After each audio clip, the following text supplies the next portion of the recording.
அறிவோம் ஆரோக்கியம் நேயர்கள் அனைவருக்கும் அன்பான வணக்கங்கள். நான் ஸ்ரீவர்மா மருத்துவமனையின் பெண்கள் சிறப்பு மருத்துவர் ஜெயரூபா. இந்த நாள் இனிய நாளாக அமைய என்னுடைய மனமார்ந்த வாழ்த்துக்களும் பிரார்த்தனைகளும். இன்னைக்கு டீனேஜில் இருக்கக்கூடிய ஆண் பெண் இருவருக்குமே முகத்தில் நிறைய பருக்கள் இருக்குது. ஸோ அந்த பருக்களுக்காக அடிக்கடி முகத்தை கழுவுங்க அப்படின்னு நம்ம சொல்கிறோம். ஆனால் பிரச்சனை நம்ம குடலில் இருக்குது. அதை சரி செய்யாமல் என்னதான் நீங்கள் அடிக்கடி முகத்தை கழுவுறது இல்லை காஸ்ட்லியான ஆயின்மெண்ட்ஸ் எல்லாம் நம்ம வாங்கி போடுறது இதெல்லாம் போட்டால் கூட இந்த பிம்பிள்ஸ் சரியாகிறது இல்லை. ஸோ டீனேஜில் இருக்கக்கூடிய நபர்களுக்கு ஏன் முகத்தில் நிறைய பிம்பிள்ஸ் வருது, அவங்க எப்படி இதை சரி செஞ்சுக்கணும், என்னென்ன உணவுகள்லாம் சாப்பிடணும், அதை பற்றி நம்ம இன்றைக்கி பார்க்க போகிறோம். அது மட்டும் இல்லாமல் நிறைய நடுத்தர வயதில் இருக்கக்கூடிய பெண்களுக்கும் ஆண்களுக்குமே இந்த முகத்தில் பருக்கள் உண்டாகுது. அதற்கான காரணம் என்ன, அதை எப்படி சரி செய்வது, அதையும் சேர்த்தே நம்ம இன்றைக்கி பார்க்க போகிறோம்.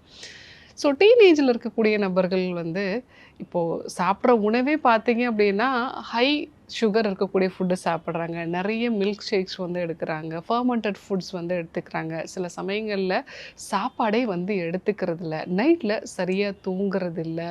அதே சமயத்தில் அவங்களுடைய ஸ்ட்ரெஸ் லெவல்ஸும் அதிகமாக இருக்குன்னு தான் சொல்லணும். ஸோ இந்த மாதிரியான காரணங்களால் அவங்க குடலில் நல்ல பாக்டீரியாஸ், வைரஸஸ் இதெல்லாமே குறைய ஆரம்பிக்குது.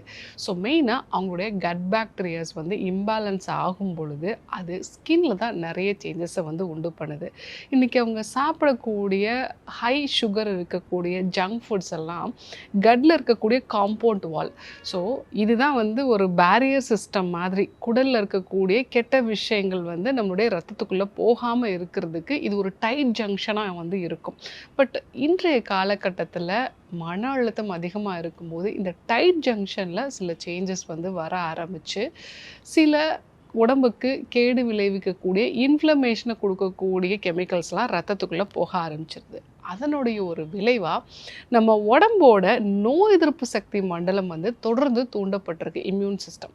ஸோ இதுதான் உங்களுடைய ஸ்கின்ல அதிகப்படியான ஒரு இன்ஃப்ளமேஷனை உருவாக்கி நிறைய பேருக்கு பருக்களை உண்டு பண்ணுது. சில பேருக்கு நோய் எதிர்ப்பு சக்தி கம்மியாகி அதனால் அவங்களுக்கு ஸ்கின்ல இருக்கக்கூடிய இன்ஃபெக்ஷன், சாதாரணமாக இருக்கக்கூடிய கிருமிகள் தான். நம்மளுடைய தோலில் எப்போவுமே கிருமிகள் இருக்கும். நம்ம நோய் எதிர்ப்பு சக்தி ரொம்ப கம்மியாக இருக்குன்னா இது அதிகமான அளவுக்கு நமக்கு பாதிப்புகளை உண்டு பண்ணும். இன்னொரு முக்கியமான விஷயம், இந்த ஹை சுகர் ஃபுட்டு எடுத்துக்கிட்டோம் அப்படின்னா இன்சுலின், ஃபாஸ்டிங்கில் இன்சுலின் இருக்குது, ஃப்ரீ இன்சுலின், இதனுடைய அளவு அதிகமாகிறதுனால முகம் எப்பவுமே ஆயிலியான ஒரு கன்சிஸ்டன்சிலே இருக்கும். அது முக்கியமாக டீ ஜோன் நம்ம சொல்லுவோம். நம்முடைய கன்னங்கள், மூக்கு பகுதி, நெற்றி பகுதி, இந்த இடங்களில் அதிகமான அளவுக்கு ஆயில் செக்ரேஷன் இருக்கும். ஸோ அந்த இடங்களில் பருக்கள் வர்றதுக்கு வாய்ப்பு இருக்குது. ஸோ அப்போ என்ன பண்ணணும்? ஸோ மெயினாக இந்த டீனேஜில் இருக்கக்கூடிய பசங்க குடலை ஒரு முறை சுத்தம் பண்ணிக்கிறது நல்லது. ஸோ அது ஒன் டே டீடாக்ஸோ இல்லை சில வகையான டீடாக்ஸ் வீட்டிலருந்தே பண்ணக்கூடிய சில டீடாக்ஸ் இருக்குது. அந்த மாதிரி அவங்க பண்ணாங்க அப்படின்னா முதல்ல அவங்க குடல் சுத்தமாகி அவங்க சாப்பிடக்கூடிய இந்த கெட்ட ஃபுட்டு இதை அவங்களால தவிர்க்கவே முடியாது. நிறைய பேர் ஜங்க் ஃபுட்டெல்லாம் அவாய்ட் பண்ணணும்னு நினைப்பாங்க, ஆனால் அவங்களால அதை அவாய்டே பண்ண முடியாது. ஸோ அந்த விஷயத்தை முதல்ல நம்ம தவிர்க்கலாம். அதற்கு ஃபஸ்ட்டு நம்ம டீடாக்ஸ் பண்ணணும். ரெண்டாவது, நான் சொல்லக்கூடிய இந்த 5 விதமான உணவுகளை கண்டிப்பாக எடுத்துக்க சொல்லுங்கள். முதல் விஷயம் ஃபெர்மெண்டட் ஃபுட்டு. ஸோ நம்ம குடலில் டீடாக்ஸ் பண்ண பிறகு நல்ல பாக்டீரியா, வைரஸஸ் உருவாகணும் அப்படின்னா டெய்லியும் நீராகாரம் எடுத்துக்க சொல்லுங்கள். இல்லைன்னா மோர் எடுத்துக்க சொல்லுங்கள். ஈவன் அதிகமாக காரம் சேர்க்காத உப்பில் ஊற வச்ச நார்த்தங்காய் ஊறுகாய், எலுமிச்சை ஊறுகாய், இதில் எல்லாத்துலேயுமே நல்ல பாக்டீரியாசஸ் இருக்கும். ஸோ இந்த மாதிரி ஃபெர்மெண்டட் ஃபுட்டு அவங்கள எடுத்துக்க சொல்லலாம். ராகி கூழ், கம்பங்கூழ் இதுவுமே ரொம்ப நல்லது. ஸோ இது குடலையும் சுத்தம் பண்ணும். இந்த மாதிரியான உணவை டெய்லி ஏதாவது ஒரு உணவாவது இந்த மாதிரி எடுத்துக்க சொல்லுங்கள். ரெண்டாவது, ப்ரீபயோட்டிக் இருக்கக்கூடிய உணவுகள். ஸோ ப்ரீபயோட்டிக் உணவுகள் அப்படின்னு பார்த்தீங்கன்னா நார்ச்சத்து இருக்கக்கூடிய காய்கறிகள். ஸோ இப்போல்லாம் டீனேஜில் இருக்கக்கூடிய பசங்களுக்கு காய்கறி அப்படின்னு சொன்னாலே வந்து உருளைக்கிழங்கு மட்டும்தான் வந்து ஞாபகத்தில் இருக்குது. மற்ற நார்ச்சத்து இருக்கக்கூடிய காய்கறிகள், ஸோ ஒரு முருங்கைக்காயோ அவரைக்காயோ இதெல்லாம் வந்து அவங்க சாப்பிட்றதே இல்லை.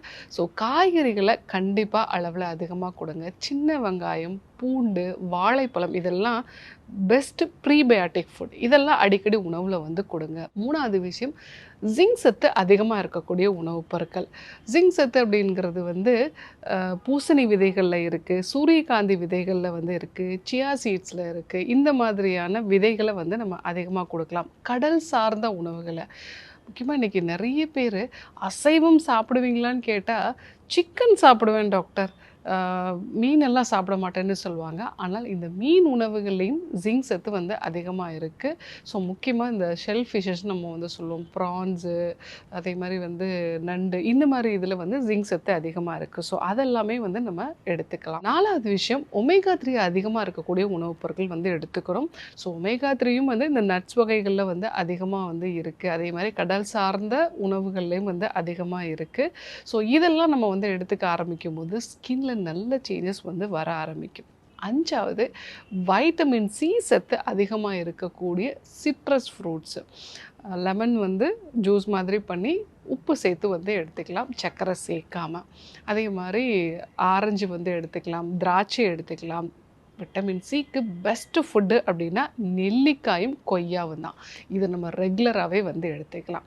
ஸோ இந்த 5 விதமான உணவுகளை நீங்கள் எடுத்துக்கிட்டீங்க அப்படின்னா உங்கள் ஸ்கின்ல நல்ல ஒரு சேஞ்சஸ் வரதை பார்க்கலாம். நீங்கள் காஸ்ட்லியான சீரம்ஸ் வாங்கி யூஸ் பண்ணுறது, ஸோ நிறைய வந்து ஆயின்மெண்ட்ஸ் வந்து யூஸ் பண்ணுறது, இதெல்லாம் விட பெஸ்ட்டு மெத்தட் பிம்பிள்ஸை சரி பண்ணுறதுக்கு அப்படின்னா இந்த 5 விதமான உணவுகள் தான். இதுவே உங்களுக்கு நடுத்தர வயதில் முகத்தில் பருக்கள் நிறைய இருக்குது, மெயினாக பார்த்திங்கன்னா ஜா லைன் அப்படின்னு நம்ம சொல்லுவோம், கீழ்த்தாடை, வாயை சுற்றி இருக்கக்கூடிய பகுதிகள், இந்த இடங்களில் உங்களுக்கு பருக்கள் வருது அப்படின்னா ஹார்மோனல் இம்பேலன்ஸோட முக்கியமான அறிகுறி. அதே மாதிரி உங்கள் உடம்புல இன்சுலின் ரெசிஸ்டன்ஸ் இருக்குது அப்படிங்கிறதுக்கான முக்கியமான அறிகுறியும் கூட. ஸோ அந்த மாதிரி நிலைகளில் 7 நாள் எடுத்துக்கொள்ளக்கூடிய நெய் மருந்து டீடாக்ஸ் ஃபாலோ பண்ணுங்கள். ஸோ உங்கள் உணவில் கார்போஹைட்ரேட்டோட அளவை வந்து குறைச்சிட்டு நான் சொன்ன இந்த 5 விதமான உணவுகளையுமே நீங்களும் வந்து எடுத்துக்கலாம். பட் நீங்கள் கொஞ்சம் டீடாக்ஸை கொஞ்சம் ப்ராப்பராக வந்து பண்ணணும். அது பண்ணிவிட்டு உங்கள் முகத்தில் வியர்க்கக்கூடிய அளவுக்கு உடற்பயிற்சிகளையும் யோக பயிற்சிகளையும் நீங்கள் சேர்த்து பண்ணுறீங்க அப்படின்னா உங்களுடைய முகமும் வந்து பருக்கள் இல்லாமல் அழகாக இருக்கும். ஸோ இன்றைக்கி டீனேஜில் இருக்கக்கூடிய பெண்களுக்கும் ஆண்களுக்கும் எதனால் பருக்கள் உண்டாகுது, இதை சரி செய்கிறதுக்கான 5 விதமான உணவுகளை பற்றி பார்த்தோம். அதே போல் நடுத்தர வயதில் இருக்கக்கூடிய பெண்களுக்கு ஹார்மோனல் இம்பேலன்ஸ்னால எப்படி பருக்கள் உண்டாகுது அப்படிங்கிறதையும் நம்ம பார்த்தோம். ஸோ கண்டிப்பாக இந்த விஷயங்களெல்லாம் ஃபாலோ பண்ணி பாருங்கள். முகத்தினுடைய அழகு, அதாவது நம்ம தோலினுடைய அழகு நம்ம குடலினுடைய ஆரோக்கியத்தை பொறுத்து தான் அமையும். ஸோ நம்ம வெளியில் பூசக்கூடிய அந்த ஆயின்மெண்ட்னாலேயோ சீரத்தினாலேயோ மட்டும் வர்றது இல்லை. ஸோ இந்த விஷயங்களை கண்டிப்பாக ஃபாலோ பண்ணுங்கள். யாருக்கெல்லாம் இது தேவைப்படுமோ அவங்களுக்கும் இந்த விஷயத்த சொல்லுங்கள். இதே போன்று ஒரு அற்புதமான தகவலோடு உங்களை சந்திக்கிறேன். நன்றி, வணக்கம்.